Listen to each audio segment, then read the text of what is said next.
بسم اللہ الرحمن الرحیم الصلاة والسلام علی سید الانبیاء والمرسلین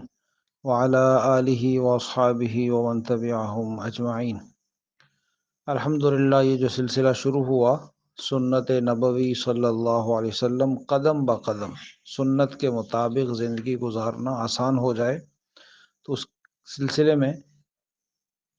روزانہ کے اعمال ترتیب کے ساتھ ہم سمجھیں گے اور انشاءاللہ پھر اس پر عمل کریں گے۔ تو ہمارے دن کا آغاز صبح نیند سے بیدار ہونے سے ہوتا ہے۔ صبح سویرے جب ہم اٹھتے ہیں تو ہم نے اٹھتے ہی اپنے پیارے کریم آقا، اپنے سب سے بڑے محسن نبی رحمت صلی اللہ علیہ وآلہ وسلم کی پیاری مبارک سنتوں پر عمل کرنا شروع کر دینا ہے، اور پھر انشاءاللہ جب ہمارا آغاز سنت کے مطابق ہوگا تو پورا دن سنت کے مطابق اللہ کی رحمت میں گزرے گا۔ نبی پاک صلی اللہ علیہ وسلم سے صبح آنکھ کھلتے ہی، نیند سے بیدار ہوتے ہی پہلا عمل یہ ثابت ہے کہ اپنے بستر پر جب آنکھیں کھلی ہیں تو سب سے پہلے آنکھوں کو اپنے ہتھیلیوں سے، اور بالخصوص جو انگوٹھے کے نیچے نرم جگہ ہے، ابری ہوئی جگہ، اس کے ساتھ آنکھوں کو ملا جائے، تو اس سے آنکھوں کے اندر جو نیند کا خمار ہے، نیند کا غلبہ ہے، وہ ختم ہو جاتا ہے۔ امام نووی اور علامہ ابن حجر رحمہم اللہ نے اس عمل کو مستحب قرار دیا، پسندیدہ بتایا، کیونکہ حدیث پاک میں ہے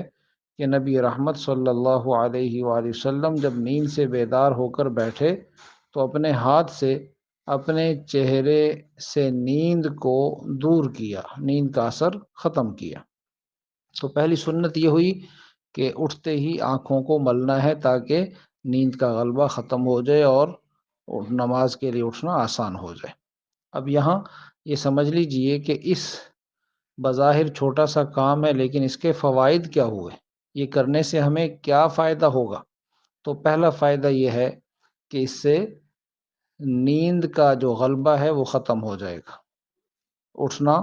اور آگے جو ہمارا کام، نماز وغیرہ جو بھی عمل ہے، اس کی ادائیگی آسان ہو جائے گی۔ دوسرا فائدہ یہ ہے کہ جب ہم یہ سنت ادا کرنے کی نیت سے یہ عمل کریں گے تو نبی پاک صلی اللہ علیہ وسلم کے فرمان کے مطابق 100 شہیدوں کا ثواب نامہ اعمال میں لکھا گیا، اور اس پر مزید یہ کہ اللہ تعالیٰ اور اس کے پیارے حبیب صلی اللہ علیہ وسلم کی محبت اور قربت میں اضافہ ہو گیا۔ قیامت کے دن نبی علیہ الصلوۃ والسلام کے مبارک قدموں تک پہنچنے کا ایک ذریعہ بن گیا۔ اور اس پر مزید یہ کہ بعض ڈاکٹروں نے یہ بھی بیان کیا کہ اس عمل سے آنکھوں کے گرد جو حلقے بن جاتے ہیں، سیاہ رنگ کے جو نشان بن جاتے ہیں، اس سے آہستہ آہستہ وہ نشان بھی ختم ہو جاتے ہیں۔ تو دیکھیے، بہت چھوٹا سا عمل، لیکن جب سنت کی نیت سے کریں گے تو اتنے بڑے بڑے فوائد وہیں بستر پر بیٹھے بیٹھے حاصل ہو گئے۔ دوسری سنت، دوسرا عمل، نیند سے بیدار ہو کر مسنون دعا پڑھنی ہے۔ حضرت حذیفہ رضی اللہ تعالیٰ عنہ سے روایت ہے سنن ابی داود میں کہ نبی پاک صلی اللہ علیہ وآلہ وسلم جب نیند سے بیدار ہوتے تو یہ دعا پڑھتے: الحمدللہ الذی احیانا بعدما اماتنا والیہ النشور۔ اس کا ترجمہ یہ ہے: تمام تعریفیں اس اللہ کے لیے ہیں جس نے ہمیں موت کے بعد زندہ کیا، اور اسی کی طرف لوٹ کر ہم نے جانا ہے۔ اب یہ جو مسنون دعا ہے، اس کو سیکھنا بھی ہے اور اس کو اپنی عادت میں، اپنے معمول میں اس کو شامل کرنا ہے کہ آنکھیں کھلنے کے بعد فوراً یہ دعا ہماری زبان پر آ جائے۔ اپنے بچوں کو اپنے گھر میں ماحول بنانا ہے۔ اب ذرا غور کیجئے کہ اس دعا میں اللہ کے پیارے حبیب صلی اللہ علیہ وسلم ہمیں کتنی بڑی بات سمجھا رہے ہیں، اور یہ بھی آپ کے سچا نبی ہونے کی دلیل ہے کہ کس وقت میں کیا مانگنا ہے یہ آپ ہی بتا سکتے ہیں،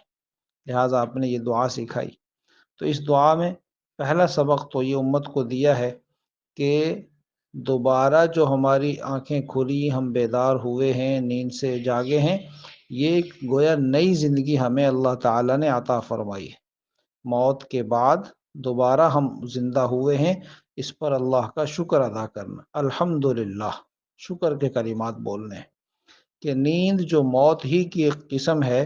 اس عارضی موت سے نکال کر ایک مرتبہ پھر اس کریم رب نے ہمیں نئی زندگی عطا فرمائی، نیا دن عطا فرمایا۔ تو ایک تو پہلی بات یہ سمجھائی، ہر نعمت پر اللہ کا شکر ادا کرنا ہے۔ نعمت پر شکر ادا کرنے سے ان نعمتوں میں اضافہ ہوتا ہے، نعمت کی برکات اور فوائد کامل درجے میں انسان کو حاصل ہوتے ہیں۔ دوسری بات یہ سمجھائی کہ جس طرح اس عارضی موت کے بعد اللہ تعالیٰ نے زندہ کیا ہے، اسی طرح ایک وقت حقیقی موت آئے گی، پھر اس کے بعد بھی اللہ تعالیٰ دوبارہ زندہ کریں گے قیامت کے دن، اور یہی عقیدہ آخرت ہے۔ تو اس میں عقیدہ بھی سمجھا دیا کہ جیسے یہاں زندہ ہونا ممکن، اسی طرح قبروں سے زندہ ہو کر کھڑے ہونا بھی ممکن ہے، اور ایسا ہوگا۔ تیسری بات یہ سمجھا دی کہ صبح ہوتے ہی اس بات کو ذہن نشین کر لیں کہ ایک دن اللہ کے سامنے حاضر ہونا ہے اور اپنی زندگی کے اعمال اور نعمتوں کا حساب دینا ہے۔ لہٰذا آج کا دن بھی اور جتنے دن زندگی کے باقی ہیں، اسی فکر اور سوچ کے ساتھ گزارنے ہیں کہ میں نے حساب دینا ہے، تاکہ کل قیامت کے دن شرمندگی نہ ہو۔ اللہ رب العزت سے دعا ہے اللہ کریم ہمیں ہر قدم پیاری سنت کے مطابق اٹھانے کی توفیق نصیب فرما دیں، آمین یا رب العالمین۔